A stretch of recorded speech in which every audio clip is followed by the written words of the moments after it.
பெங்களூரு பரப்பன அக்ரஹார சிறைச்சாலை சிறையா அல்லது சொகுசு விடுதியா என்ற கேள்வி எழும் அளவுக்கு சசிகலா முதல் தர்ஷன் வரையிலான விவகாரங்கள் வெளிச்சத்திற்கு வந்துள்ளன. இந்த சூழலில் பணத்தை கொட்டினால் சிறைக்குள் எல்லாம் கிடைக்கும் என்று கூறி முன்னாள் கைதியும் அதிர வைத்துள்ளார். சிறைச்சாலை என்பது குற்றம் சுமத்தப்பட்டவரையும் குற்றவாளிகளையும் அடைத்து வைக்கும் இடமாகும். இங்கு அரசு சட்ட விதிகளின்படி அடைத்து வைக்கப்படுகிறார்கள். சிறைச்சாலையில் அடைத்து வைக்கப்பட்டுள்ளவர்களுக்கு மருத்துவ உதவி, உணவு ஆகியவை இலவசமாக வழங்கப்படும்.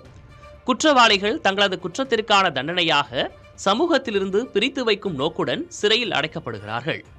ஆனால் பணம் இருந்தால் என்ன வேண்டுமென்றாலும் வரவழைத்து சிறைக்கும் வீட்டிற்கும் வித்தியாசமே இல்லை என்ற நிலையை உருவாக்கி விடுவார்கள். முக்கிய பிரபலங்கள், பணபலம் மற்றும் அரசியல் பலம் படைத்தவர்கள் ஏதேனும் குற்றத்துக்காக சிறை செல்ல நேர்ந்தால் அங்கு அவர்கள் தங்களது அதிகாரம், பணத்தை பயன்படுத்தி சொகுசு வாழ்க்கை வாழ்வது பெங்களூரு பரப்பன அக்ரஹார சிறையில் தொடர்கதையாக நடந்து வருகிறது. அண்மையில் பரப்பன அக்ரஹார மத்திய சிறையில் கன்னட நடிகர் தர்ஷன் சொகுசு வாழ்க்கை வாழ்ந்தது புகைப்படங்கள் மூலம் வெளிச்சத்துக்கு வந்தது. இதையடுத்து அவரை பெல்லாரி சிறைக்கு மாற்றம் செய்யவும் நடவடிக்கை எடுக்கப்பட்டுள்ளது. இதற்கு முன்பு இதே பரப்பன அக்ரஹார சிறையில் அடைக்கப்பட்டிருந்த தமிழ்நாட்டைச் சேர்ந்த சசிகலா தனி சமையலறை, சிறைக்கு வெளியே ஷாப்பிங் என சொகுசு வாழ்க்கை வாழ்ந்தார்.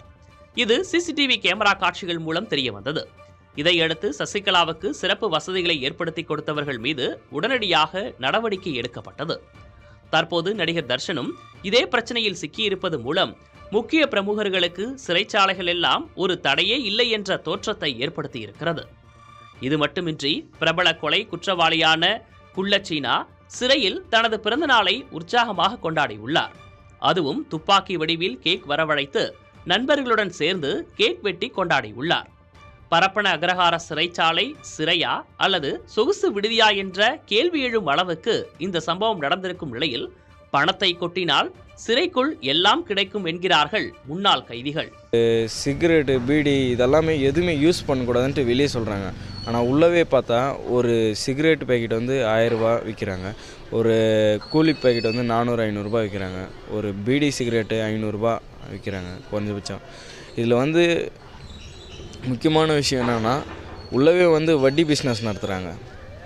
ஒரு ஆளுக்கு வந்துட்டு 20 ரூபா இன்ட்ரெஸ்ட் தராங்க உள்ளவே. அப்படி கொடுக்கலைன்னா அவனை வந்து அடித்து ரொம்ப வன்புறுத்த இது எப்படி சொல்கிறேன்னா அடிமை மாதிரியே இது பண்ணுறாங்க.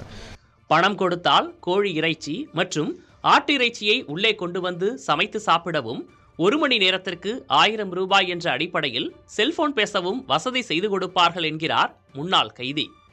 இதனால் சிறைக்கூடத்தில் இருக்கும் சிசிடிவி கேமராக்களை காவல்துறை தலைமையகத்திலிருந்து நேரடியாக காவல் அதிகாரிகள் 24 மணி நேரமும் கண்காணித்துக் கொண்டே இருக்கும் நடைமுறை என்னவானது என்ற கேள்வியும் எழுகிறது. அங்கே லைஃப் கன்வெர்ட்ஸ் இருக்காங்க, லைஃப் கன்வெர்ட்ஸ் அவங்க மூலியமாக பண்ண வைக்கிறாங்க. ஏன்னு சொன்னாக்கா லைஃப் கன்வெர்ட் ஆகிட்ட பிறகு மேலே அவனுக்கு எந்த குற்றமும் சுமத்த முடியாததுனால குற்றம் சுமத்த முடியும்.